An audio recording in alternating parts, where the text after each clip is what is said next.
भारत के पड़ोसी देश भूटान का डिजिटल संतुलन मॉडल गजब का है। उन्होंने अपने जीवन में टेक्नोलॉजी और शांति का अनूठा मेल बनाने की आदत डाल ली है। अगर हमसे आपसे पूछा जाए कि आप कितनी देर तक मोबाइल से दूर रह सकते हैं या आखिर कैसे आप बार बार मोबाइल देखे बगैर नहीं रह पाते, जो जवाब देना बहुत मुश्किल होगा। ये केवल आपकी और हमारी बात नहीं है, बल्कि ज्यादातर दुनिया के लोग मोबाइल एडिक्शन के बुरी तरीके से शिकार हो चुके हैं। इसके बगैर रह ही नहीं सकते। हर 2-3 मिनट उनका ध्यान मोबाइल की ओर चला जाता है। ऐसे में भारत का एक पड़ोसी देश है जिससे हम सीख सकते हैं कि आखिर डिजिटल जीवन और मानसिक शांति के बीच कैसे संतुलन बनाया जाए। उसने ऐसा करके सारी दुनिया को चौंका दिया है। 21वीं सदी की दुनिया में जहां स्मार्टफोन और इंटरनेट इंसान की सबसे बड़ी जरूरत बन चुके हैं, लेकिन भूटान ऐसा देश है जहां लोग स्मार्टफोन या मोबाइल फोन का सबसे कम इस्तेमाल करते हैं। भूटान ने तकनीक को पूरी तरीके से नकारा नहीं है, बल्कि उसे सीमित, समझदारी और मानवीय जीवन के सुकून को आगे रखकर अपनाया है। भूटान की डिजिटल नीति को समझने से पहले उसके मूल दर्शन को जानना जरूरी है, जिस ग्रॉस नेशनल हैप्पीनेस के नाम से जाना जाता है। 1972 में राजा जिग्मे सिंघे वांगचुक ने यह विचार दिया कि विकास का माप जीडीपी नहीं, बल्कि नागरिकों की आंतरिक खुशी होनी चाहिए। लिहाजा वो समान आर्थिक विकास पर जोर देते हैं, जिसमें समान रूप से सामाजिक और आर्थिक विकास होता है।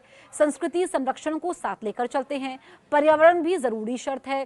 कोशिश की जाती है कि लोगों को अच्छा शासन दे, मानसिक तौर पर तनाव से दूर रहा जाए। यहाँ हर शख्स संपूर्ण जीवन जीता है, नेचर के करीब रहता है।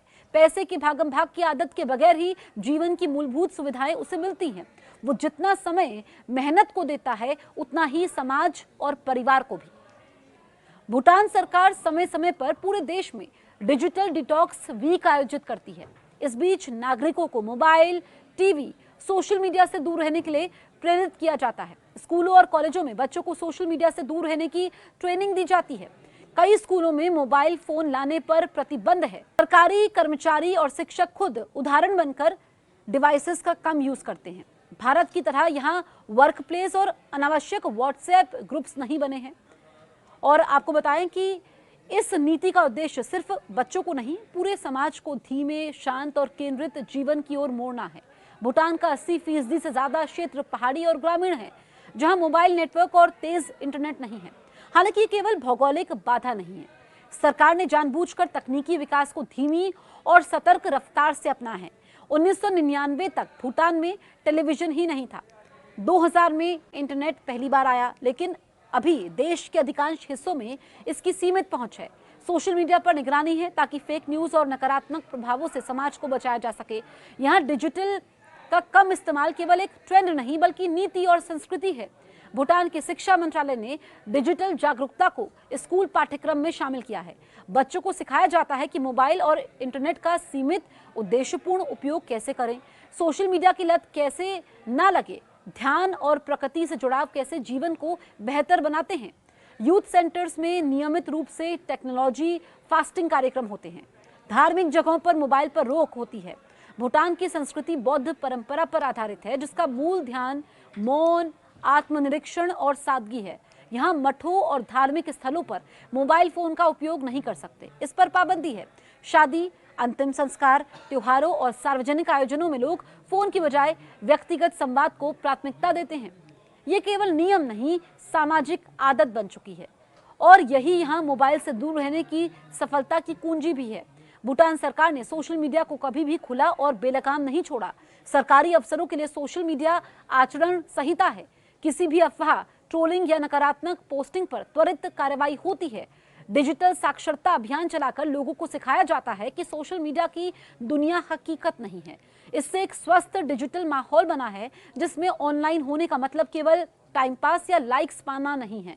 भूटान में कर्मचारी दफ्तर में मोबाइल कम इस्तेमाल करते हैं। सरकारी दफ्तरों में काम के समय फोन का सीमित उपयोग होता है। वर्क लाइफ बैलेंस यानी काम और जीवन के संतुलन पर जोर दिया जाता है।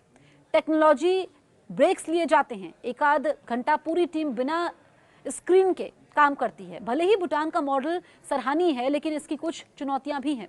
सीमित तकनीक से आर्थिक विकास में बाधाएं आती हैं।